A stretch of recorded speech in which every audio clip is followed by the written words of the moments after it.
Hi, I'm Patrick and this is Brian. Together we just got played. This is part of our US tour. We are not at the Cloak and Blast in Orlando, Florida. We are at the Brass Tap. In Camelot. In Camelot. Tonight we are playing Tournament in Camelot. Join us for Tournament in Camelot. But at a square table. For years, peace has reigned in the land. Crops grow in abundance. There's no want. Every one of my subjects enjoys his portion of happiness and justice. Tell me, Merrin, have we defeated evil? As it seems we have. Good and evil. There never is one without the other. Brian, Yes. hook them up. Tell them about Tournament in Camelot. Sure. Tournament of Camelot is a 3 to 6 player game. It takes about 45 minutes to play. And the basic mechanic in the game is it has a trick-taking mechanism to it. Now, it's set in the times of Camelot where each of the players are basically like playing one of the characters from the mythos. Like I had Morgan Le Fay, and I think you had like Guinevere, I believe. And I had Guinevere. Yeah. Well, and was it the Lady of the Lake?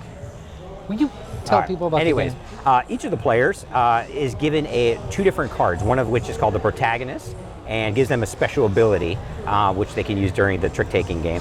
And also, you get a companion card, which gives you sometimes an even more powerful ability, but that only triggers when you reach a certain threshold in your health. Basically, each of the players, you have a certain amount of health, and for every trick that you take, which is actually you're losing the trick, and you're going to be taking all of that as damage. It's basically like a grand melee that's taking place, and you are playing weapon cards. And it's weird because usually in a trick-taking game you want to take the trick, but this one you don't. No, you're actually accumulating damage. Yeah, you actually want to avoid those tricks, which is basically a giant pool of nasty damage from all the different weapon types. And there's like deception types of maneuver cards. There's swords, there's arrows, there's, I think I said treachery. All the cards basically deal 5 damage for each one in the trick that you take, except for the poison cards, which you take 10 damage for. And then there's also the Merlin card and an apprentice card. Now the apprentice only deals 5 damage, but the Merlin card deals a big 25 damage. And they're kind of like wilds in there. Basically, like most trick-taking games, there's the player, he has to lead with a suit and everyone else has to follow.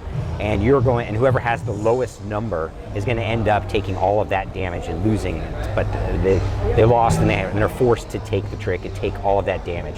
The damage is totaled up at the end of the round, and the players begin, I think, every round with 12 cards, and they're basically just playing 1 card per trick per player, and whoever ends up taking that takes the damage, and it just goes round robin.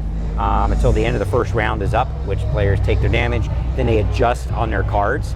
And then there's a couple of things that come into play, which includes the Godsend cards. The Godsend cards are basically like Divine Fate, which kind of acts like a catch-up mechanic, and it gives you kind of really nice abilities, which might work for the entire round, or they might only work once or something like that. Sometimes they can double damage on the other players, which is a really nice deal. But basically, the win condition of the game is when one player dies, then you just tally up whoever has the most health. They are the remaining winner, and everyone else gets second, third, fourth, depending on their total amount of health. With that, Patrick, what would you say is your favorite thing about Tournament of Camelot? There's these character cards that you pick in the very beginning of the game. It's the protagonist and what's the other one? The companion. The companion, the protagonist and the companion.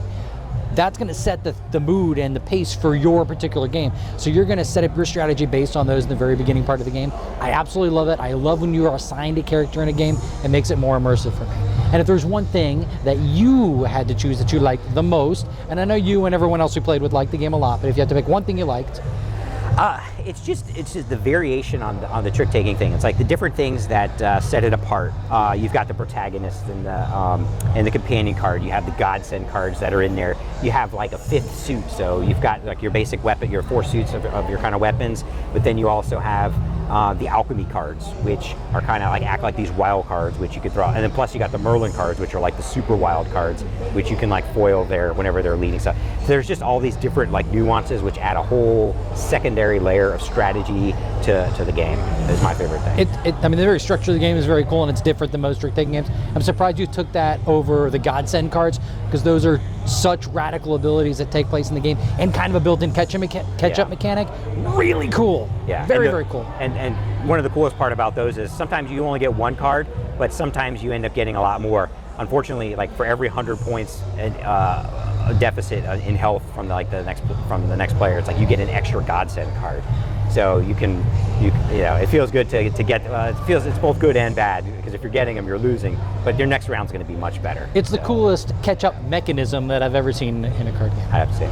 With that, what would you say is the thing that you like least, though, about Tournament of Camelot? Again, very tough. It's very tough to find something I don't like about this particular game. I mean, it's a trick-taking game, but the thing that I think I like the least about it maybe is the health counter. It's a real simple card with a token that kind of slides down. There's nothing wrong with it. It's just, if I had to pick something, I guess if I had to pick something, it's the health counter system. I know there's one thing that you had to pick that you liked the least. The thing that I liked least, although find the most entertaining, was having to watch Patrick turn tricks. But again, Tournament of Camelot is already out, I believe. So make sure you jump over to the website, which we put down below, and order your copy. It's also on sale on Amazon, and it's by WizKids, those crazy kids at WizKid Games. Thank you very, very much for watching. I'm Patrick. This is Brian. We're at the Brass Tap. Just got played. You know, another thing I wasn't sure about, it's supposed to be Camelot, but there are no camels in this game. Like, sure. I noticed that. Actually, what I think about, would like to do is, I'm going to try to grab a scene from Excalibur. Yes! I like it.